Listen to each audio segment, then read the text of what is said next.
சாம்பிரான் சத்தியாகிரகம் பற்றி பார்ப்போம். சாம்பிரான் இயக்கம் 1917 நடந்தது. இந்த போராட்டத்துக்கு எப்படி காந்தியடிகள் வராருன்னா, இந்த இருக்கிற விவசாயிகள் தான் வந்து காந்தியடிகளை இன்வைட் பண்ணுவாங்க. இந்த சாம்பிரான்ற ஊர் எங்கே இருக்குன்னா பீகாரில் இருக்குது. இங்கே இருக்கிற விவசாயிகள் கிட்ட பிரிட்டிஷ் வந்து என்ன சொல்கிறாங்கன்னா, இண்டிகோ அப்படின்ற கருநில சாயத்தை தான் வந்து விவசாயம் பண்ணணும், பயிரிடணும் அப்படின்னு சொல்லிட்டு சொல்கிறாங்க.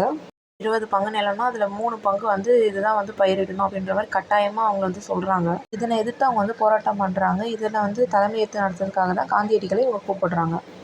அந்த இண்டிகோவை அவங்க பயிரிட்டாலுமே அவங்க சொல்கிற விலைக்கு மட்டும்தான் அது விற்கிற மாதிரி சொல்லியிருந்தாங்க.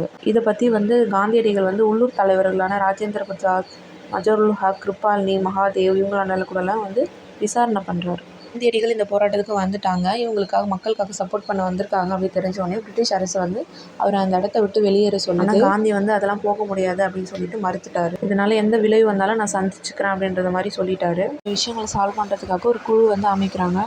காந்தியடிகளோட ஹெல்ப்பால் இந்த போராட்டத்தில் அவங்க வெற்றி பெற்றாங்க. காந்தியடிகள் இந்தியாவுக்கு வந்து முதல் அகிம்சை வழியில் போராடி ஜெயிச்ச ஒரு போராட்டம் சத்தியாகிரகம்னா அது சாம்பிரான் சத்தியாகிரகம்.